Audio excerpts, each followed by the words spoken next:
ರಾಜ್ಯ ಸರ್ಕಾರದ ನಾಯಕತ್ವ ಬದಲಾವಣೆ ವಿಚಾರದಲ್ಲಿ ಕಾಂಗ್ರೆಸ್ ಹೈಕಮಾಂಡ್ ಮಹತ್ವದ ನಿರ್ಧಾರ ಕೈಗೊಂಡಿದೆ. ಇವತ್ತು ಸಿಎಂ ಸಿದ್ದರಾಮಯ್ಯ ತಮ್ಮ ಸ್ಥಾನಕ್ಕೆ ರಾಜೀನಾಮೆ ಕೊಡೋ ಸಾಧ್ಯತೆ ಇದೆ. ಬೆಳಗ್ಗೆ 9 ಗಂಟೆಗೆ ಸಚಿವರುಗಳಿಗೆ ಉಪಾಹಾರ ಕೂಟ ಏರ್ಪಡಿಸಿದ್ದಾರೆ. ಉಪಾಹಾರ ಸಭೆಯಲ್ಲಿ ಸಂಪುಟ ಸಹೋದ್ಯೋಗಿಗಳಿಗೆ ರಾಜೀನಾಮೆ ವಿಚಾರ ತಿಳಿಸಲಿದ್ದಾರೆ. ಉಪಾಹಾರ ಸಭೆ ಬಳಿಕ ಸಿದ್ದರಾಮಯ್ಯ ಸುದ್ದಿಗೋಷ್ಠಿ ನಡೆಸಲಿದ್ದಾರೆ. ಇದಾದ ಬಳಿಕ ಮಧ್ಯಾಹ್ನ 3 ಗಂಟೆಗೆ ಲೋಕಭವನದಲ್ಲಿ ಗವರ್ನರ್ ಭೇಟಿಯಾಗಿ ರಾಜೀನಾಮೆ ಪತ್ರ ಸಲ್ಲಿಕೆ ಮಾಡಲಿದ್ದಾರೆ. ಈ ಮೂಲಕ ರಾಜ್ಯದಲ್ಲಿ ಸಿದ್ದರಾಮಯ್ಯ ಅವರು 2ನೇ ಅವಧಿಯ 1105 ದಿನಗಳ ಆಡಳಿತ ಅಂತ್ಯ ಆಗಲಿದೆ. ಇವತ್ತು ಸಿದ್ದರಾಮಯ್ಯ ರಾಜೀನಾಮೆ ಕೊಟ್ಟರೆ ಡಿಸಿಎಂ ಡಿಕೆ ಶಿವಕುಮಾರ್ ಮುಖ್ಯಮಂತ್ರಿ ಆಗಲಿದ್ದಾರೆ. ನಾಳೆ ಶಾಸಕಾಂಗ ಪಕ್ಷದ ಸಭೆ ನಡೆಯಲಿದ್ದು ನೂತನ ಶಾಸಕಾಂಗ ಪಕ್ಷದ ನಾಯಕನನ್ನಾಗಿ ಡಿಕೆ ಶಿವಕುಮಾರ್ರನ್ನ ಆಯ್ಕೆ ಮಾಡಿ ಸರ್ಕಾರ ರಚನೆಗೆ ಹಕ್ಕು ಮಂಡಿಸಲಿದ್ದಾರೆ ಅನ್ನೋ ಮಾಹಿತಿ ಇದೆ. ಡಿಕೆಶಿ ಸಂಪುಟದಲ್ಲಿ 4 ಮಂದಿ ಡಿಸಿಎಂ ಆಗಿ ಆಯ್ಕೆಯಾಗುವ ಸಾಧ್ಯತೆ ಇದೆ. ಇವತ್ತು ಸಿದ್ದರಾಮಯ್ಯ ಸಿಎಂ ಸ್ಥಾನಕ್ಕೆ ರಾಜೀನಾಮೆ ಕೊಡ್ತಾರೆ ಅಂತ ಹೇಳಲಾಗಿತ್ತು. ಆದರೆ ರಾಜ್ಯಪಾಲ ಥಾವರ್ ಚಂದ್ ಗೆಹ್ಲೋಟ್ ದಿಢೀರ್ ಅಂತ ಮುಂಬೈಗೆ ತೆರಳಿದ್ದಾರೆ. ಸಂಬಂಧಿಕರ ಅನಾರೋಗ್ಯದ ಹಿನ್ನೆಲೆ ರಾತ್ರಿ 11:45 ವೇಳೆಗೆ ಬೆಂಗಳೂರಿಂದ ಮುಂಬೈಗೆ ತೆರಳಿದ್ದಾರೆ. ಅಲ್ಲದೆ ಬೆಳಗ್ಗೆ 7 ಗಂಟೆಗೆ ಮುಂಬೈನಿಂದ ಇಂಧೋರ್ಗೆ ತೆರಳಲಿದ್ದಾರೆ. ರಾಜೀನಾಮೆ ಹಿನ್ನೆಲೆ ಸಿಎಂ ಸಿದ್ದರಾಮಯ್ಯ ಬೆಳಗ್ಗೆ ರಾಜ್ಯಪಾಲರ ಭೇಟಿಗೆ ಸಮಯ ಕೇಳಿದ್ರು. ಬೆಳಗ್ಗೆ 11:30 ಮತ್ತು ಮಧ್ಯಾಹ್ನ 3 ಗಂಟೆಯ ಮೇಲೆ ರಾಜ್ಯಪಾಲರು ಭೇಟಿಗೆ ಅವಕಾಶವನ್ನೂ ಕೊಟ್ಟಿದ್ರು. ಆದರೆ ಇದೀಗ ರಾಜ್ಯಪಾಲರು ಮಧ್ಯರಾತ್ರಿ ಮುಂಬೈಗೆ ತೆರಳಿದ್ದು ರಾಜ್ಯಪಾಲರ ಅನುಪಸ್ಥಿತಿಯಲ್ಲೇ ಸಿದ್ದರಾಮಯ್ಯ ಲೋಕಭವನಕ್ಕೆ ತೆರಳುತ್ತಾರಾ ಕಾದು ನೋಡಬೇಕಾಗಿದೆ. ಕಳೆದ 2 ದಿನಗಳಿಂದ ದೆಹಲಿಯಲ್ಲಿ ಬೀಡು ಬಿಟ್ಟಿದ್ದ ಡಿಸಿಎಂ ಡಿಕೆಶಿ ಬೆಂಗಳೂರಿಗೆ ವಾಪಸ್ ಆಗಿದ್ದಾರೆ. ದೇವನಹಳ್ಳಿಯ ಕೆಂಪೇಗೌಡ ವಿಮಾನ ನಿಲ್ದಾಣಕ್ಕೆ ಡಿಸಿಎಂ ಡಿಕೆಶಿ ಆಗಮಿಸಿದ್ದು ಸರ್ಕಾರಿ ಬೆಂಗಾವಲು ವಾಹನ ಬಿಟ್ಟು ಖಾಸಗಿ ಕಾರ್ನಲ್ಲೇ ಸದಾಶಿವನಗರದ ನಿವಾಸಕ್ಕೆ ಆಗಮಿಸಿದ್ದಾರೆ. ಕಪ್ಪು ಬಣ್ಣದ ಕಾರ್ನಲ್ಲಿ ಡಿಸಿಎಂ ಡಿಕೆಶಿ ಮನೆಗೆ ಬಂದಿದ್ದಾರೆ. ಡಿಕೆಶಿ ಮನೆಗೆ ಆಗಮಿಸ್ತಾ ಇದ್ದಂತೆ ಡಿಕೆ ಸುರೇಶ್ ಕೂಡ ಅಣ್ಣನ ಭೇಟಿಗೆ ಆಗಮಿಸಿದ್ದಾರೆ. ಇನ್ನು ಡಿಕೆಶಿ ನಿವಾಸಕ್ಕೆ ಶೃಂಗೇರಿ ಶಾಸಕ ರಾಜೇಗೌಡ ಹಾಗೂ ಮದ್ದೂರು ಶಾಸಕ ಕದಲೂರು ಉದಯ್ ಕೂಡ ಆಗಮಿಸಿದ್ದಾರೆ. ಡಿಸಿಎಂ ಡಿಕೆಶಿ ಗುರೂಜಿ ಕಾಲಜ್ಞಾನಿ ವಿನಯ್ ರಾಜ್ ಗುರೂಜಿ ಅವರನ್ನ ಮನೆಗೆ ಕರೆಸಿಕೊಂಡಿದ್ದು ಚರ್ಚೆ ನಡೆಸಿದ್ದಾರೆ. ಪ್ರಮಾಣ ವಚನ ದಿನ ಮುಹೂರ್ತದ ಬಗ್ಗೆ ಚರ್ಚಿಸಿದ್ದಾರೆ ಎನ್ನಲಾಗಿದೆ. ಸಿಎಂ ಸಿದ್ದರಾಮಯ್ಯ ತಮ್ಮ ಎಕ್ಸ್ ಖಾತೆಯಲ್ಲಿ ಸುದೀರ್ಘ ಪೋಸ್ಟ್ ಮಾಡಿದ್ದಾರೆ. ರಾಜೀನಾಮೆ ವಿಚಾರದ ನಡುವೆ ಗ್ಯಾರಂಟಿಗಳ ನೆನಪು ಮಾಡಿಕೊಂಡಿದ್ದಾರೆ. ಸರ್ಕಾರದ 5 ಗ್ಯಾರಂಟಿಗಳ ಸಾಧನೆ ಬಗ್ಗೆ ಉಲ್ಲೇಖಿಸಿದ್ದಾರೆ. ಸರ್ಕಾರದ ಪ್ರತಿಯೊಂದು ಶ್ರೇಯವನ್ನ ಕನ್ನಡಿಗನಿಗೆ ಅರ್ಪಿಸ್ತೀನಿ. ಕೊಟ್ಟ ಮಾತಿಗೆ ನುಡಿದಂತೆ ನಡೆದ ಬದ್ಧತೆ ನಮಗಿದೆ. 5 ಗ್ಯಾರಂಟಿ ಜಾರಿ ಮಾಡಿ ಪ್ರತಿ ಮನೆಗೂ ತಲುಪಿಸಿದ್ದೀವಿ. ಅನ್ನಭಾಗ್ಯ ಯೋಜನೆಯಿಂದ ಕೋಟ್ಯಂತರ ಕುಟುಂಬಕ್ಕೆ ಆಹಾರ ಭದ್ರತೆ ದೊರೆತಿದೆ. 4.26 ಕೋಟಿ ಪಡಿತದಾರರು 3 ಹೊತ್ತು ನೆಮ್ಮದಿಯಾಗಿ ಊಟ ಮಾಡ್ತಾ ಇದ್ದಾರೆ ಅಂತ ಸಿಎಂ ತಿಳಿಸಿದ್ರು. ಸಿಎಂ ಸಿದ್ದರಾಮಯ್ಯ ತುಂಬಾನೇ ಕೂಲ್ ಆಗಿದ್ದಾರೆ. ನಿನ್ನೆ ಜಾತಿ ಸಮೀಕ್ಷೆ ವರದಿ ಸ್ವೀಕರಿಸಿದ್ದಾರೆ. ವಿಧಾನಸೌಧಕ್ಕೆ ಆಗಮಿಸಿದ ಸಿದ್ದರಾಮಯ್ಯ ಹಿಂದುಳಿದ ವರ್ಗಗಳ ಆಯೋಗದ ಅಧ್ಯಕ್ಷ ಮಧುಸೂದನ್ ನಾಯಕ್ ಅವರು ಸಲ್ಲಿಸಿದ ವರದಿಯನ್ನ ಸ್ವೀಕರಿಸಿದ್ರು. ವರದಿಯಲ್ಲಿನ ಜಾತಿವಾರು ಅಂಕಿಅಂಶ ಬಹಿರಂಗ ಆಗಿದೆ. ಮುಸ್ಲಿಮರು 75ರಿಂದ 80 ಲಕ್ಷ, ವೀರಶೈವ ಲಿಂಗಾಯತರು 60ರಿಂದ 65 ಲಕ್ಷ, ಒಕ್ಕಲಿಗರು 55ರಿಂದ 60 ಲಕ್ಷ, ಕುರುಬರು 40ರಿಂದ 45 ಲಕ್ಷ ಜನ ಇದ್ದಾರೆ ಅಂತ ಹೇಳಲಾಗಿದೆ. ಮುಖ್ಯಮಂತ್ರಿ ಸ್ಥಾನದಿಂದ ಪದತ್ಯಾಗ ಮಾಡೋದಕ್ಕೂ ಮುನ್ನ ಸಿಎಂ ಸಿದ್ದರಾಮಯ್ಯ ಜಾತಿಗಣತಿ ವರದಿ ಸ್ವೀಕರಿಸಿದ್ರು. ಜಾತಿಗಣತಿ ವರದಿ ಸ್ವೀಕಾರಕ್ಕೆ ಸಿಎಂ ವಿಧಾನಸೌಧಕ್ಕೆ ಬಂದಾಗ ಸಿಎಂ ಎದುರು ಕಚೇರಿ ಸಿಬ್ಬಂದಿ ಕಣ್ಣೀರು ಹಾಕಿದ್ದಾರೆ. ಸಿದ್ದರಾಮಯ್ಯ ವಿಧಾನಸೌಧದಿಂದ ಹೊರ ಹೋಗುವಾಗ ಟಾಟಾ ಮಾಡಿ ಕಳಿಸಿಕೊಟ್ಟಿದ್ದಾರೆ. ಇವತ್ತು ಮುಖ್ಯಮಂತ್ರಿ ಸಿದ್ದರಾಮಯ್ಯ ತಮ್ಮ ಸ್ಥಾನಕ್ಕೆ ರಾಜೀನಾಮೆ ಕೊಡೋ ಸಾಧ್ಯತೆ ಇದೆ. ಈ ಹಿನ್ನೆಲೆ ಸಿದ್ದರಾಮಯ್ಯ ಯಾವುದೇ ಕಾರಣಕ್ಕೂ ರಾಜೀನಾಮೆ ಕೊಡಬಾರದು ಅಂತ ಅಭಿಮಾನಿಗಳು ಆಗ್ರಹಿಸುತ್ತಿದ್ದಾರೆ. ನಿನ್ನೆ ಸಂಜೆ ಗೃಹ ಕಚೇರಿ ಕೃಷ್ಣಾ ಬಳಿ ಸೇರಿದ್ದ ಅಭಿಮಾನಿಗಳು ಸಿದ್ದರಾಮಯ್ಯ ಪರ ಘೋಷಣೆಗಳನ್ನು ಕೂಗಿದ್ದಾರೆ. ಸಿಎಂ ಆಗಿ ಸಿದ್ದರಾಮಯ್ಯ ಅವರೇ ಮುಂದುವರಿಬೇಕು. ರಾಹುಲ್ ಗಾಂಧಿ ನಿರ್ಧಾರಕ್ಕೆ ನಮ್ಮ ವಿರೋಧ ಇದೆ. ಅವರಿಗೆ ಕೈ ಮುಗಿದು ಕೇಳ್ಕೊಳ್ತೀವಿ, ನಿರ್ಧಾರವನ್ನ ವಾಪಸ್ ತಗೊಳ್ಳಿ ಅಂತ ಸಿದ್ದು ಅಭಿಮಾನಿಗಳು ಕಣ್ಣೀರು ಹಾಕಿದ್ದಾರೆ.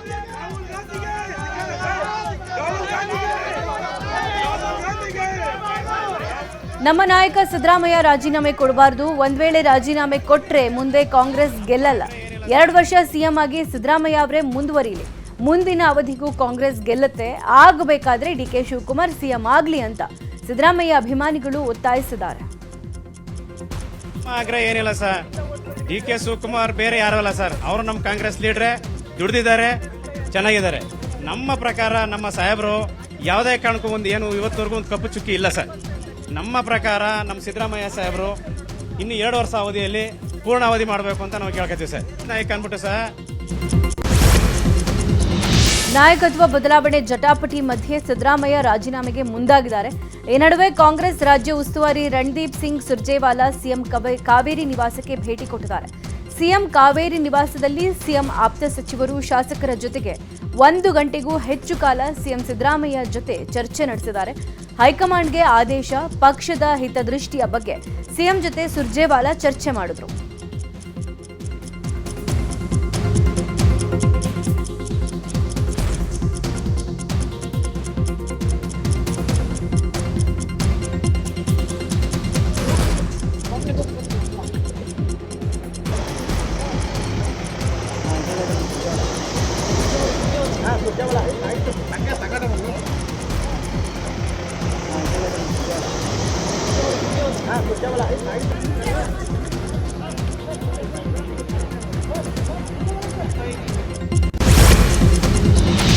ದೆಹಲಿಯಿಂದ ಬೆಂಗಳೂರಿಗೆ ವಾಪಸ್ ಆಗಿದ್ದ ಸಚಿವ ಸತೀಶ್ ಜಾರಕಿಹೊಳಿ ಮಹದೇವಪ್ಪ ಮನೆಯಲ್ಲಿ ಕ್ಲೋಸ್ ಡೋರ್ ಮೀಟಿಂಗ್ ಮಾಡಿದ್ದಾರೆ. ಆ ಬಳಿಕ ನ್ಯೂಸ್ 18 ಜೊತೆಗೆ ಸತೀಶ್ ಜಾರಕಿಹೊಳಿ ನಾಯಕತ್ವ ಬದಲಾವಣೆ ಕುರಿತು ಮಾಹಿತಿ ಹಂಚಿಕೊಂಡಿದ್ದಾರೆ. ನಾಯಕತ್ವ ಬದಲಾವಣೆ ಅಂತಿಮ ಆಗಿಲ್ಲ. ಸಿಎಂ ಬ್ರೇಕ್ಫಾಸ್ಟ್ ಸಭೆ ಬಳಿಕ ಎಲ್ಲವೂ ಗೊತ್ತಾಗುತ್ತೆ. ಸಿಎಂ ಸಿದ್ದರಾಮಯ್ಯ ಅವರೇ ಎಲ್ಲವನ್ನೂ ಹೇಳ್ತಾರೆ ಅಂತ ಹೇಳಿದ್ರು. ನಮ್ಮ ಜೊತೆ ಮಾತನಾಡೋದಕ್ಕೆ ಲೋಕೋಪಯೋಗಿ ಸಚಿವ ಸತೀಶ್ ಜಾರಕಿಹೊಳಿ ಇದ್ದಾರೆ. ಮಾತನಾಡ್ತೀನಿ ಸರ್. ಡೆಲ್ಲಿಗೆ ಹೋಗಿದ್ರಿ, ಕೆಪಿಸಿಸಿ ಅಧ್ಯಕ್ಷರ ಸ್ಥಾನಕ್ಕೆ ನೀವು ಬಯಕೆ ವ್ಯಕ್ತಪಡಿಸಿದ್ರಿ. ಗುಡ್ ನ್ಯೂಸ್ ಸಿಕ್ಕಿದೆಯಾ ಸರ್? ಇರಲಿಲ್ಲ, ಇನ್ನೂ ಚರ್ಚೆ ಆಗಬೇಕಿಲ್ಲ, ಮತ್ತೆ ಪ್ರಾರಂಭ ಆಗೋದು ಗೊತ್ತಿಲ್ಲ. ಮೊದಲನೇ ಹಂತ ಮುಗಿಬೇಕು, ಆಮೇಲೆ 2-3 ಹಂತ ಪ್ರಾರಂಭ ಆಗುತ್ತೆ. ಕಾದು ನೋಡೋಣ, ಏನು ಅರ್ಜೆಂಟಿಲ್ಲ. CM ಅವ್ರ ಬ್ರೇಕ್ಫಾಸ್ಟ್ ಮೀಟಿಂಗ್ ಏನಾಗ್ತದೆ ಅದ್ರ ಮೇಲೆ ಮುಂದೆ ಡೆವಲಪ್ಮೆಂಟ್ಸ್. CM ರಾಜೀನಾಮೆಗೆ ರಾಹುಲ್ ಗಾಂಧಿ ಸೂಚನೆ ಕೊಟ್ಟಿದ್ದಾರೆ ಅಂತ ಹೇಳ್ತಾ ಇದ್ದಾರೆ ಸರ್. ಅವ್ರ ಆಪ್ತ ಸಚಿವರೆಲ್ಲ ಇವತ್ತು ಇದು ಮೀಟಿಂಗ್ ಮಾಡಿದ್ರು, ಶಾಸಕರುಗಳೆಲ್ಲ ನೀವು ರಾಜೀನಾಮೆಯನ್ನು ಕೊಡಬೇಡಿ ಅಂತ ಹೇಳಿದ್ದಾರೆ. ಅದು ಅಧಿಕೃತವಾಗಿಲ್ಲ, ಅವರಿಂದ ಹೇಳಬೇಕಲ್ಲ.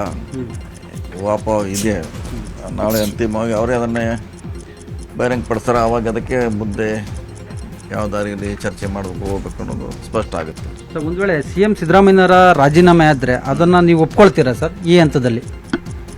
ಹೈಕಮಾಂಡ್ ಹೇಳಿದ್ರೆ ಒಪ್ಪಲೇಬೇಕು, ಅದೇ ಪ್ರಶ್ನೆ ಇಲ್ಲ. ಹೈಕಮಾಂಡೇ ನಮ್ಮ ಪಕ್ಷ, ನಮ್ಮ ಅಂತಿಮ. ಈಗಾಗಲೇ ಸಿದ್ದರಾಮಯ್ಯವರು ಅದನ್ನು ಸ್ಪಷ್ಟಪಡಿಸಲು ನಾವು ಕೂಡ ಹೇಳಿದ್ದೀವಿ. ಅವರ ಮೀಟಿಂಗ್ ಕಾಯ್ಬೇಕಷ್ಟೇ. ಇಷ್ಟು ದಿನದ ಈ 3 ವರ್ಷಗಳ ಗೊಂದಲಕ್ಕೆ ತೆರೆ ಬೀಳುತ್ತೆ ಸರ್? ಬೀಳಲೇಬೇಕು. ಮಕ್ಕಳ ಅಂತಿಮವಾಗಿ ಒಂದು ಯಾವ್ದಾದ್ರು ನಿರ್ಧಾರ ಬರ್ತಾರೆ ಸರ್. ಈಗ KPCC ಅಧ್ಯಕ್ಷ ಸ್ಥಾನದ್ದೇ ಕ್ಯೂರಿಯಾಸಿಟಿ ಸರ್, ತಮ್ಗೇನಾದರೂ ಅಂತ ಸುಳಿವು ಸಿಕ್ಕಿದೆಯಾ? ಯಾಕಂದ್ರೆ ಮಲ್ಲಿಕಾರ್ಜುನ್ ಖರ್ಗೆ, ವೇಣುಗೋಪಾಲ್ ಎಲ್ಲರೂ ಕೂಡ ಭೇಟಿ ಮಾಡಿದ್ರಿ. ಇಲ್ಲ, ಅದಿನ್ನೂ ಚರ್ಚೆ ಇಲ್ಲ. ಇದು ಆದಮೇಲೆ ಇದು ಮುಂದಿನ ಹೇಳಿದ್ರಲ್ಲ, ನಡೆಯ ನಂತರ ಅದ್ರ ಬಗ್ಗೆ ಚರ್ಚೆ ಪ್ರಾರಂಭ. ಇನ್ನೂ ಯಾವುದೇ ಚರ್ಚೆ ಇಲ್ಲ. ಈ ಓವರಾಲ್ ಈ ಒಂದು ಡೆಲ್ಲಿಯ ಒಂದು ಸಂದೇಶ ಏನು ಸಿಕ್ತು ಸರ್? ನಿನ್ನೆ ರಾಹುಲ್ ಗಾಂಧಿ ಅವ್ರನ್ನ ನೀವು ಕೂಡ ಭೇಟಿಯಾಗಿದ್ರಿ. ಇಲ್ಲ, ನಾವ್ಯಾರು ಭೇಟಿಯಾಗಿಲ್ಲ. CM ಮಾತ್ರ ಭೇಟಿಯಾಗಿದ್ದಾರೆ. ಸೊ ಅವ್ರು ಚರ್ಚೆ ಮಾಡಿದ್ದಾರೆ, ಅವ್ರಿಗೆ ಸಂದೇಶ ಕೊಟ್ಟಿದ್ದಾರೆ. ಅದು ಏನಂತ ಗೊತ್ತಿಲ್ಲ, ಹೋಗಿ ಕೇಳಿ ನಾನು ಭಾಗವಹಿಸ್ತೀನಿ ಮೀಟಿಂಗ್. ಸೊ ಇದಿಷ್ಟು CM ಆಪ್ತ ಸಚಿವರಾದಂಥ ಸತೀಶ್ ಜಾರಕಿಹೊಳಿ ಅವರ ಸ್ಪಷ್ಟ ನುಡಿಗಳು. ಕ್ಯಾಮ್ರಾಮನ್ ರಾಯ್ಡು ಜೊತೆ ಹೆಬ್ಬಾಕ ತಿಮ್ಮೇಗೌಡ, ನ್ಯೂಸ್ 18 ಕನ್ನಡ, ಬೆಂಗಳೂರು. ನಾಯಕತ್ವ ಬದಲಾವಣೆ ಜಟಾಪಟಿ ಮಧ್ಯೆ ಸಿದ್ದರಾಮಯ್ಯ ರಾಜೀನಾಮೆಗೆ ಮುಂದಾಗಿದ್ದಾರೆ. ಈ ಮಧ್ಯೆ ಸಿಎಂ ನಿವಾಸಕ್ಕೆ ಆಪ್ತ ಸಚಿವರು ಬಂದು ಚರ್ಚೆ ಮಾಡಿದ್ದಾರೆ. ಸಿಎಂ ಕಾವೇರಿ ನಿವಾಸಕ್ಕೆ ಸಚಿವ HC Mahadevappa, Zameer Ahmed, MB Patil, RB Timmapur, Nazeer Ahmed ಆಗಮಿಸಿ ಸಿಎಂ ಜೊತೆ ಮುಂದಿನ ನಿರ್ಧಾರದ ಬಗ್ಗೆ ಚರ್ಚೆ ಮಾಡಿದ್ರು. ರಾಜೀನಾಮೆಗೆ ಸ್ವಲ್ಪ ಕಾಲಾವಕಾಶ ತಗೊಳ್ಳಿ, ಇಲಾಖೆಗಳಲ್ಲಿ ಕೆಲಸಗಳು ಬಾಕಿ ಇದೆ, ಅನುದಾನದ ಆದೇಶಗಳನ್ನು ಕ್ಲಿಯರ್ ಮಾಡಬೇಕು. ಹೀಗಾಗಿ ನೀವು ರಾಜೀನಾಮೆ ಕೊಟ್ಟರೆ ಆ ಕೆಲಸಗಳು ಇತ್ಯರ್ಥ ಆಗೋದಿಲ್ಲ.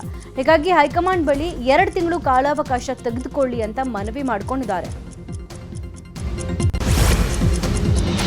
ರಾಜ್ಯ ಸರ್ಕಾರದ ನಾಯಕತ್ವ ಬದಲಾವಣೆ ವಿಚಾರದಲ್ಲಿ ಕಾಂಗ್ರೆಸ್ ಹೈಕಮಾಂಡ್ ಮಹತ್ವದ ನಿರ್ಧಾರ ಕೈಗೊಂಡಿದೆ. ಈ ಬಗ್ಗೆ ಸರ್ಕಾರದ ಮುಖ್ಯ ಸಚೇತಕ ಅಶೋಕ್ ಪಟ್ಟಣ್ ಪ್ರತಿಕ್ರಿಯೆ ಕೊಟ್ಟಿದ್ದು, ನನಗೆ ಇರೋ ಮಾಹಿತಿ ಪ್ರಕಾರ ಇವತ್ತು ಮಧ್ಯಾಹ್ನ ಸಿಎಂ ರಾಜೀನಾಮೆ ಕೊಡ್ತಾರೆ ಅಂತಿದೆ. ಹೊಸ ಸಿಎಂ ಬಂದ್ರೆ ಹೊಸ ಸಂಪುಟ ಆಗುತ್ತೆ, ನಮ್ಮನ್ನೂ ಸೇರಿಸಬೇಕು ಅಂತ ಬೇಡಿಕೆ ಇಟ್ಟಿದ್ದೀವಿ. ಹಳೆಬರು 15 ಜನರ ಜೊತೆಗೆ ನಮಗೂ ಅವಕಾಶ ಸಿಗಬೇಕು. ಸಿದ್ದರಾಮಯ್ಯ ಅವರಿಗೆ ರಾಹುಲ್ ಗಾಂಧಿ ರಾಜೀನಾಮೆ ಕೊಡಿ, ಬೇರೆಯವ್ರಿಗೆ ಅವಕಾಶ ಕೊಡಿ ಅಂತ ಹೇಳಿದ್ದಾರೆ. DK ಶಿವಕುಮಾರ್ ಅವರಿಗೆ ಅವಕಾಶ ಸಿಗಬಹುದು. CLP ಮೀಟಿಂಗ್ ಕರೆದಾಗ ಹೋಗ್ತೀವಿ ಅಂತ ಹೇಳಿದ್ರು. ಸಿದ್ದರಾಮಯ್ಯಗೆ ರಾಜೀನಾಮೆ ಕೊಡೋಕೆ ಹೈಕಮಾಂಡ್ ಸೂಚನೆ ಕೊಡ್ತಾ ಇದ್ದಂತೆ DKಶಿ ಟೀಮ್ ಹ್ಯಾಪಿ ಆಗಿದೆ. DKಶಿ ಪಾಳ್ಯದಲ್ಲಿ ಗುರುತಿಸಿಕೊಂಡಿದ್ದ ಶಾಸಕ ಇಕ್ಬಾಲ್ ಹುಸೇನ್ ಹರ್ಷ ವ್ಯಕ್ತಪಡಿಸಿದ್ದಾರೆ. ಬೆಂಗಳೂರಿನಲ್ಲಿ ಮಾತನಾಡಿದ ಇಕ್ಬಾಲ್, ಭಗವಂತನ ದಯೆಯಿಂದ ಒಳ್ಳೆ ಗಳಿಗೆ ಕೂಡಿ ಬಂದಿದೆ. ಮೊದಲು ನಾನು ಧ್ವನಿ ಎತ್ತಿದ್ದೆ, ಆ ಕೂಗು ಎಷ್ಟರ ಮಟ್ಟಿಗೆ ಹೋಯ್ತೋ ಗೊತ್ತಿಲ್ಲ. ಭಗವಂತ ನಮ್ಮ ನಾಯಕರ ಆಸೆಯನ್ನ ನೆರವೇರಿಸಿದಾನೆ ಅಂತ ಹರ್ಷ ವ್ಯಕ್ತಪಡಿಸಿದ್ರು. ಗಳಿಗೆ ಒಳಗೆ ಕಾಲ ಕೂಡು ಬಂದಿದೆ. ನಮ್ಮ ನಾಯಕರಿಗೆ ನಾವೆಲ್ಲ ಏನು ಇಡೀ ರಾಜ್ಯದ ಜನರು, ನಾಯಕರು, ಮುಖಂಡಗಳು, ಕಾರ್ಯಕರ್ತರು ಏನು ಬಯಸ್ತಾ ಇದ್ರು ಭಗವಂತ ಇವತ್ತು ನೆರವೇರಿಸಿದ್ದಾನೆ. ಅವನಿಗೆ ಒಂದು ಕೋಟಿ ಕೋಟಿ ಕೋಟಿ ಕೋಟಿ ನಮಸ್ಕಾರ. ದೆಹಲಿಯಲ್ಲಿ ಏನ್ ಚರ್ಚೆ ಆಗಿದೆ ಅನ್ನೋದು ಗೊತ್ತಿಲ್ಲ ಅಂತ ಶಾಸಕ ಎಚ್ ಸಿ ಬಾಲಕೃಷ್ಣ ಹೇಳಿದ್ದಾರೆ. ನಾವು ಅವ್ರ ಬಣ ಇವ್ರ ಬಣ ಅಂತ ಏನೂ ಇಲ್ಲ. ಸಿದ್ದರಾಮಯ್ಯ ಮುಂದುವರಿಯೋದಾದ್ರೆ ನಮ್ಮ ತಕರಾರಿಲ್ಲ. ಸಿದ್ದರಾಮಯ್ಯ ಅವರನ್ನ ತೆಗೆದು ಡಿಕೆಶಿಯನ್ನ ಮಾಡಿ ಅಂತ ನಾವು ಹೇಳಲ್ಲ. CLP ಬಗ್ಗೆ ಯಾವ ಮೆಸೇಜು ಬಂದಿಲ್ಲ ಅಂತ ಹೇಳಿದ್ರು. ಆದರೆ ನಾವು ಹೇಳ್ತಾ ಇರೋದು ನಾವು ಅವ್ರ ಬಣ ಇವ್ರ ಬಣ ಅಂತಕ್ಕಂಥದ್ದಲ್ಲ, ನಾವು ಕಾಂಗ್ರೆಸ್ ಬಣ. ಅದರಲ್ಲಿ ಸಿದ್ದರಾಮಣ್ಣವರು ಮುಖ್ಯಮಂತ್ರಿ ಆಗಿದ್ದರು, ಭಾಳ ವರ್ಷಗಳು ಕೂಡ ಒಳ್ಳೆ ಸರ್ಕಾರನೂ ಕೂಡ ಕೊಟ್ಟಿದ್ದಾರೆ. ಬಹುಶಃ ಅವ್ರು ಮುಂದುವರಿಯೋದಾದರೆ ನಮ್ಮದೇನು ತಕರಾರಿಲ್ಲ. ರಾಜ್ಯ ಸರ್ಕಾರದ ನಾಯಕತ್ವ ಬದಲಾವಣೆ ವಿಚಾರದಲ್ಲಿ ಕಾಂಗ್ರೆಸ್ ಹೈಕಮಾಂಡ್ ಮಹತ್ವದ ನಿರ್ಧಾರ ಕೈಗೊಂಡಿದ್ದು, ಇವತ್ತು ಸಿಎಂ ಸಿದ್ದರಾಮಯ್ಯ ತಮ್ಮ ಸ್ಥಾನಕ್ಕೆ ರಾಜೀನಾಮೆ ಕೊಡೋ ಸಾಧ್ಯತೆ ಇದೆ. ಇನ್ನು ಈ ಬಗ್ಗೆ ದೇವನಹಳ್ಳಿ ಏರ್ಪೋರ್ಟ್ನಲ್ಲಿ ಮಾಜಿ ಸಚಿವ TB ಜಯಚಂದ್ರ ಮಾತನಾಡಿದ್ದು, ದೆಹಲಿಯಲ್ಲಿ ಸಿಎಂ ಡಿಸಿಎಂ ಜೊತೆ ಕಾಂಗ್ರೆಸ್ ವರಿಷ್ಠರ ಸಭೆ ನಡೆಸಿದ್ದಾರೆ. ಸಭೆಯಲ್ಲಿ ಏನ್ ನಡೆದಿದೆ ಅನ್ನೋದು ಯಾರಿಗೂ ಗೊತ್ತಿಲ್ಲ. ಸಿಎಂ ಮೀಟಿಂಗ್ನಲ್ಲಿ ಏನಾಗುತ್ತೆ ಗೊತ್ತಾಗುತ್ತೆ. ಸುರ್ಜೇವಾಲಾ ಅವರೂ ಬಂದಿದ್ದಾರೆ, ಆಮೇಲೆ ಹೇಳ್ತಾರೆ. ಹೈಕಮಾಂಡ್ ಏನ್ ತೀರ್ಮಾನ ತೆಗೆದುಕೊಂಡಿದೆ ಅದೇ ರೀತಿ ನಡೀತೀವಿ ಅಂತ ಹೇಳಿದ್ರು. ಡಿಕೆ ಶಿವಕುಮಾರ್ ಸಿಎಂ ಆಗೋದು ಬಹುತೇಕ ಕನ್ಫರ್ಮ್ ಅಂತ ಹೇಳಲಾಗ್ತಾ ಇದೆ. ಈ ಹಿಂದೆ ರಂಭಾಪುರಿ ಸ್ವಾಮೀಜಿ ಡಿಕೆಶಿ ಸಿಎಂ ಆಗಬೇಕು ಅನ್ನೋ ಅಭಿಲಾಷೆ ಬಿಚ್ಚಿಟ್ಟಿದ್ರು.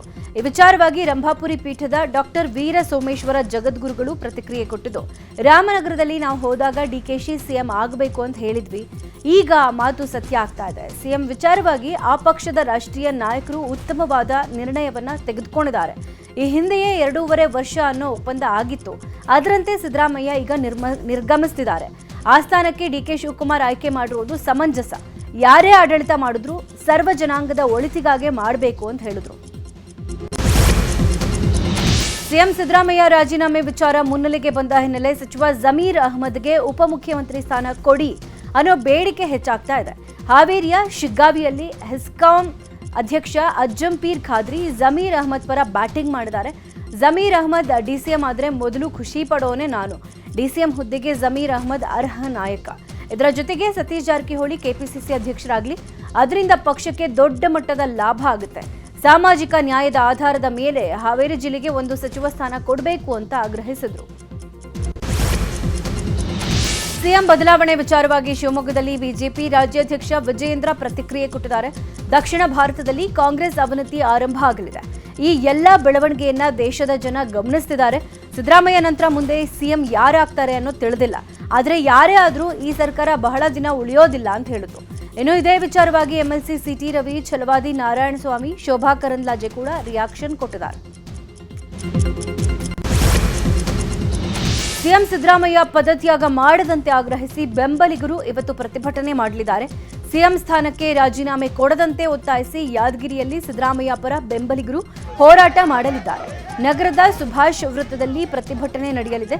ಸಿಎಂ ಸಿದ್ದರಾಮಯ್ಯ ಬೆಂಬಲಿಗರಿಂದ ಕಾಂಗ್ರೆಸ್ ಹೈಕಮಾಂಡ್ ವಿರುದ್ಧ ಅಸಮಾಧಾನ ವ್ಯಕ್ತವಾಗ್ತಾ ಇದೆ. ಕಾಂಗ್ರೆಸ್ ಹೈಕಮಾಂಡ್ ನಿರ್ಧಾರವನ್ನ ಹಿಂಪಡಿಬೇಕು ಹೀಗಂತ ಪ್ರತಿಭಟನೆ ಮಾಡಲಿದ್ದು, ಕರ್ನಾಟಕ ಪ್ರದೇಶ ಕುರುಬ ಸಂಘ ಹಾಗೂ ಹಲವು ಸಂಘಟನೆಗಳಿಂದ ಹೋರಾಟದ ಸಾಧ್ಯತೆ ಇದೆ. ಸಿದ್ದರಾಮಯ್ಯ ಯಾವುದೇ ಕಾರಣಕ್ಕೂ ಸಿಎಂ ಸ್ಥಾನಕ್ಕೆ ರಾಜೀನಾಮೆ ಕೊಡಬಾರದು ಅಂತ ಆಗ್ರಹಿಸಿ ಹುಬ್ಬಳ್ಳಿಯಲ್ಲಿ ಇವತ್ತು ಪ್ರತಿಭಟನೆಗೆ ನಿರ್ಧಾರ ಮಾಡಲಾಗಿದೆ. ಅಹಿಂದ ಸಂಘಟನೆ ಮತ್ತು ಸಿದ್ದರಾಮಯ್ಯ ಅಭಿಮಾನಿಗಳಿಂದ ಹುಬ್ಬಳ್ಳಿಯ ಸಂಗೊಳ್ಳಿ ರಾಯಣ್ಣ ವೃತ್ತದ ಬಳಿ ಪ್ರತಿಭಟಿಸಲು ತೀರ್ಮಾನಿಸಲಾಗಿದೆ. ಇನ್ನು 2 ವರ್ಷಗಳ ಕಾಲ ಸಿದ್ದರಾಮಯ್ಯ ಅವರನ್ನೇ ಸಿಎಂ ಆಗಿ ಮುಂದುವರಿಸಬೇಕು ಅಂತ ಒತ್ತಾಯಿಸಿ ಪ್ರತಿಭಟನೆಗೆ ಕರೆ ಕೊಡಲಾಗಿದೆ. ಸಿದ್ದರಾಮಯ್ಯ ರಾಜೀನಾಮೆ ವಿರೋಧಿ ಅಭಿಮಾನಿಗಳು ವಿರೋಧಿಸಿ ಪ್ರತಿಭಟನೆಗೆ ಮುಂದಾಗಿದ್ದಾರೆ. ಇವತ್ತು ಕಲಬುರಗಿಯಲ್ಲಿ ಸಿಎಂ ಸಿದ್ದರಾಮಯ್ಯ ಅಭಿಮಾನಿಗಳಿಂದ ಹೋರಾಟಕ್ಕೆ ಕರೆ ಕೊಟ್ಟಿದ್ದಾರೆ. ಕರ್ನಾಟಕ ಪ್ರದೇಶ ಕುರುಬಗೊಂಡ ಸಂಘದಿಂದ ಹೋರಾಟಕ್ಕೆ ಕರೆ ಕೊಡಲಾಗಿದೆ. ನಗರದ SVP ಸರ್ಕಲ್ನಿಂದ DC ಕಚೇರಿಯ ತನಕ ಬೃಹತ್ ಪ್ರತಿಭಟನಾ ಮೆರವಣಿಗೆ ಮಾಡಲಿದ್ದಾರೆ. 2028ರವರೆಗೆ ಸಿದ್ದರಾಮಯ್ಯ ಅವರನ್ನೇ ಮುಖ್ಯಮಂತ್ರಿಯಾಗಿ ಮುಂದುವರಿಸಬೇಕು ಅಂತ ಒತ್ತಾಯಿಸಿ ಪ್ರತಿಭಟನೆಗೆ ಕರೆ ಕೊಡಲಾಗಿದೆ. ಮುಜರಾಯಿ ಇಲಾಖೆ ತಿದ್ದುಪಡಿ ಬಿಲ್ಗೆ ರಾಜ್ಯಪಾಲರ ಅನುಮೋದನೆ ಸಿಕ್ಕಿದೆ. ವಿಧಾನಸಭೆ ಹಾಗೂ ವಿಧಾನ ಪರಿಷತ್ನಲ್ಲಿ ಅಂಗೀಕೃತವಾಗಿದ್ದ ಮುಜರಾಯಿ ಇಲಾಖೆಯ ತಿದ್ದುಪಡಿ ಬಿಲ್ಗೆ ಗ್ರೀನ್ ಸಿಗ್ನಲ್ ಸಿಕ್ಕಿದೆ. ಸಚಿವ ರಾಮಲಿಂಗಾರೆಡ್ಡಿ ಪ್ರಯತ್ನದಿಂದ ಈ ಮಹತ್ವದ ಬಿಲ್ ಅಂಗೀಕಾರಗೊಂಡಿದ್ದು, ದೇವಾಲಯಗಳ ಅಭಿವೃದ್ಧಿ ಹಾಗೂ ಧಾರ್ಮಿಕ ಆಚರಣೆಗಳಿಗೆ ಮತ್ತಷ್ಟು ಉತ್ತೇಜನ ದೊರೆಯಲಿದೆ. ಶ್ರೀ ಚಾಮುಂಡೇಶ್ವರಿ, ರೇಣುಕಾ ಯಲ್ಲಮ್ಮ, ಘಾಟಿ ಸುಬ್ರಹ್ಮಣ್ಯ ಸ್ವಾಮಿ, ಹುಲಿಗೆಮ್ಮ, ಮಲೆ ಮಹದೇಶ್ವರ ಸ್ವಾಮಿ ಕ್ಷೇತ್ರಗಳ ಅಭಿವೃದ್ಧಿ ಪ್ರಾಧಿಕಾರಗಳಿಗೆ ಈ ತಿದ್ದುಪಡಿ ಅನ್ವಯ ಆಗಲಿದೆ. ರಾಯಚೂರು ಜಿಲ್ಲೆಯಲ್ಲಿ ಪೆಟ್ರೋಲ್, ಡೀಸೆಲ್ ಕೊರತೆ ಆಗುವ ಆತಂಕದಿಂದ ಜನ ಪೆಟ್ರೋಲ್, ಡೀಸೆಲ್ಗಾಗಿ ಮುಗಿಬಿದ್ದಿದ್ದಾರೆ. ನಗರದ ಬಂಕ್ಗಳಲ್ಲಿ ಹಾಕಿಸಿಕೊಳ್ಳೋಕೆ ನೂಕುನುಗ್ಗಲು ಉಂಟಾಗಿದೆ. ನಗರದ ಪೆಟ್ರೋಲ್ ಬಂಕ್ಗಳಲ್ಲಿ ಸಿಬ್ಬಂದಿ ಜೊತೆ ವಾಗ್ವಾದ ನಡೆಸಿದ್ದಾರೆ. ಕೃಷಿ ಚಟುವಟಿಕೆ ಆರಂಭವಾದ ಹಿನ್ನೆಲೆ ಡೀಸೆಲ್ಗೆ ಬೇಡಿಕೆ ಹೆಚ್ಚಿದ್ದು, ಕ್ಯಾನ್ಗಳನ್ನು ಹಿಡ್ಕೊಂಡು ಬಂಕ್ಗಳ ಮುಂದೆ ರೈತರು ಲಗ್ಗೆ ಇಡ್ತಾರೆ. ಬೆಳಗ್ಗೆಯಿಂದ ಸಂಜೆವರೆಗೆ ತೈಲ ತುಂಬಿಸಲು ಹರಸಾಹಸ ಪಡ್ತಿದ್ದಾರೆ. ಇವತ್ತು ಬಕ್ರೀದ್ ಹಿನ್ನೆಲೆ ಹುಬ್ಬಳ್ಳಿಯಲ್ಲಿ ಪೊಲೀಸರಿಂದ ರೂಟ್ ಮಾರ್ಚ್ ನಡೆದಿದೆ. ಹುಬ್ಬಳ್ಳಿಯಲ್ಲಿ ಪೊಲೀಸ್ ಕಮಿಷನರೇಟ್ ವತಿಯಿಂದ ರೂಟ್ ಮಾರ್ಚ್ ನಡೆಸಲಾಗಿದೆ. ಹುಬ್ಬಳ್ಳಿಯ ಈದ್ಗಾ ಮೈದಾನದಿಂದ ಆರಂಭವಾಗಿ ಕೊಪ್ಪಿಕರ್ ರೋಡ್, ದಾಜಿಬಾನ ಪೇಟ್, ಹಳೆ ಹುಬ್ಬಳ್ಳಿ, ದುರ್ಗದ ಬಯಲ್ ಸೇರಿದಂತೆ ಸೂಕ್ಷ್ಮ ಪ್ರದೇಶಗಳಲ್ಲಿ ಪೊಲೀಸರ ರೂಟ್ ಮಾರ್ಚ್ ಸಾಗಿತು. ಯಾವುದೇ ರೀತಿಯ ಅಹಿತಕರ ಘಟನೆಗಳು ನಡೆಯದಂತೆ ಪೊಲೀಸರು ಮುನ್ನೆಚ್ಚರಿಕಾ ಕ್ರಮಗಳನ್ನು ತೆಗೆದುಕೊಂಡಿದ್ದಾರೆ. ಬಕ್ರೀದ್ ಹಬ್ಬದ ಸಂದರ್ಭದಲ್ಲಿ ಕೊಪ್ಪಳದಲ್ಲಿ ರಾಜಕೀಯ ಬ್ಯಾನರ್ಗಳು ಗಮನ ಸೆಳೀತಾ ಇವೆ. ಕೊಪ್ಪಳದಲ್ಲಿ ಹಿಟ್ನಾಳ್ ಕುಟುಂಬದ ವಿರುದ್ಧ ಅಸಮಾಧಾನ ಹೊರಹಾಕಿದ್ರು. ಬಕ್ರೀದ್ ಶುಭಾಶಯ ಕೋರೋ ಬ್ಯಾನರ್ನಲ್ಲಿ ಮಾಜಿ ಸಚಿವ ಇಕ್ಬಾಲ್ ಅನ್ಸಾರಿ ಫೋಟೋ ಇದೆ. ಇಕ್ಬಾಲ್ ಅನ್ಸಾರಿ ಫೋಟೋ ಇರೋ ಬ್ಯಾನರ್ ಅನ್ನು ಶಾಸಕ ರಾಘವೇಂದ್ರ ಹಾಗೂ ರಾಜಶೇಖರ ಹಿಟ್ನಾಳ್ ಹಾಕಿಸಿದ್ದಾರೆ. 2028ರ ಚುನಾವಣೆಯಲ್ಲಿ ಇಕ್ಬಾಲ್ ಅನ್ಸಾರಿ ಪುತ್ರ ಇಮ್ತಿಯಾಜ್ ಅನ್ಸಾರಿ ಸ್ಪರ್ಧಿಸುತ್ತಾರೆ ಅನ್ನೋ ವದಂತಿ ಇದೆ. ಈ ಮಧ್ಯೆ ಅನ್ಸಾರಿ ಬೆಂಬಲಿಗರು ಇಮ್ತಿಯಾಜ್ ಅವರ ಫೋಟೋ ಇರೋ ಬ್ಯಾನರ್ನೊಂದಿಗೆ ಶುಭಾಶಯ ಕೋರಿದ್ದಾರೆ. ಕೊಪ್ಪಳದ ಈದ್ಗಾ ಮೈದಾನದಲ್ಲಿ ಹಾಕಿರೋ ಈ ಬ್ಯಾನರ್ಗಳು ತೀವ್ರ ಚರ್ಚೆಗೆ ಗ್ರಾಸವಾಗಿದೆ. ತಮಿಳುನಾಡು ಸಿಎಂ ಆದ ಬಳಿಕ ಇದೇ ಮೊದಲ ಬಾರಿಗೆ ವಿಜಯ್ ಪ್ರಧಾನಿ ಮೋದಿ ಅವರನ್ನ ಭೇಟಿಯಾಗಿದ್ದಾರೆ. ದೆಹಲಿಯ ಪ್ರಧಾನಿ ಕಚೇರಿಯಲ್ಲಿ ಮೋದಿ ಅವರನ್ನ ಭೇಟಿ ಮಾಡಿದ್ದಾರೆ. ಅರ್ಧ ಗಂಟೆಗೂ ಹೆಚ್ಚು ಕಾಲ ಪಿಎಂ ಮೋದಿ ಜೊತೆ ಚರ್ಚೆ ನಡೆಸಿದ್ದಾರೆ. ಈ ವೇಳೆ ಕಾವೇರಿ ನದಿ ನೀರಿನ ಹಂಚಿಕೆ ಮತ್ತು ಮೇಕೆದಾಟು ಅಣೆಕಟ್ಟು ಯೋಜನೆಯಿಂದ ತಮಿಳುನಾಡಿನ ರೈತರಿಗೆ ಆಗ್ತಾ ಇರೋ ತೊಂದರೆಗಳ ಬಗ್ಗೆ ಪ್ರಧಾನಿ ಮೋದಿಗೆ ಸಿಎಂ ವಿವರಿಸಿದ್ದಾರೆ. ಅಸ್ಸಾಂ ವಿಧಾನಸಭೆ ಏಕರೂಪ ನಾಗರಿಕ ಸಂಹಿತೆ ಮಸೂದೆಯನ್ನ ಅಂಗೀಕರಿಸಿದೆ. ಹೊಸ ಕಾನೂನಿನ ಅನ್ವಯ ಅಸ್ಸಾಂನಲ್ಲಿ ಇವತ್ತು ಇನ್ಮುಂದೆ ಬಹುಪತ್ನಿತ್ವ ಕಾನೂನು ಬಾಹಿರವಾಗಲಿದೆ. ವಿವಾಹ ಮತ್ತು ವಿಚ್ಛೇದನವನ್ನ ಸರ್ಕಾರದ ಅಡಿಯಲ್ಲಿ ನೋಂದಣಿ ಮಾಡೋದು ಕಡ್ಡಾಯ ಆಗಿದೆ. ಈ ಹಿಂದೆ ಇದ್ದ ಮುಸ್ಲಿಂ ವೈಯಕ್ತಿಕ ಕಾನೂನಿನ ಅಡಿಯಲ್ಲಿ ನಡೀತಾ ಇದ್ದ ನೋಂದಣಿ ಪ್ರಕ್ರಿಯೆ ರದ್ದಾಗಲಿದೆ. ನಿನ್ನೆ ನಡೆದ ಐಪಿಎಲ್ 19ನೇ ಆವೃತ್ತಿಯ ಎಲಿಮಿನೇಟರ್ ಪಂದ್ಯದಲ್ಲಿ ಸನ್ ರೈಸರ್ಸ್ ಹೈದರಾಬಾದ್ ವಿರುದ್ಧ ರಾಜಸ್ಥಾನ್ ರಾಯಲ್ಸ್ 47 ರನ್ಗಳ ಭರ್ಜರಿ ಗೆಲುವು ದಾಖಲಿಸಿದೆ. ನ್ಯೂ ಚಂಡೀಗಢ ಮೈದಾನದಲ್ಲಿ ನಡೆದ ಪಂದ್ಯದಲ್ಲಿ ಟಾಸ್ ಸೋತು ಬ್ಯಾಟಿಂಗ್ ಮಾಡಿದ ರಾಜಸ್ಥಾನ 20 ಓವರ್ಗಳಲ್ಲಿ 8 ವಿಕೆಟ್ ನಷ್ಟಕ್ಕೆ 243 ರನ್ ಗಳಿಸಿತ್ತು. ರಾಜಸ್ಥಾನ್ ಪರ ವೈಭವ್ ಸೂರ್ಯವಂಶಿ 29 ಎಸೆತಗಳಲ್ಲಿ 12 ಸಿಕ್ಸರ್, 5 ಬೌಂಡರಿ ಸಹಿತ 97 ರನ್ ಗಳಿಸೋ ಅಮೋಘ ಬ್ಯಾಟಿಂಗ್ ಪ್ರದರ್ಶನ ಕೊಟ್ಟಿದ್ದಾರೆ. 244 ರನ್ಗಳ ಗುರಿ ಬೆನ್ನತ್ತಿದ ಹೈದರಾಬಾದ್ ತಂಡ 196 ರನ್ಗಳಿಗೆ ಸರ್ವಪತನವಾಗಿದೆ. ಈ ಮೂಲಕ ರಾಜಸ್ಥಾನ್ ತಂಡ ಕ್ವಾಲಿಫೈಯರ್ 2 ಸ್ಥಾನ ಪಡೆದಿದೆ.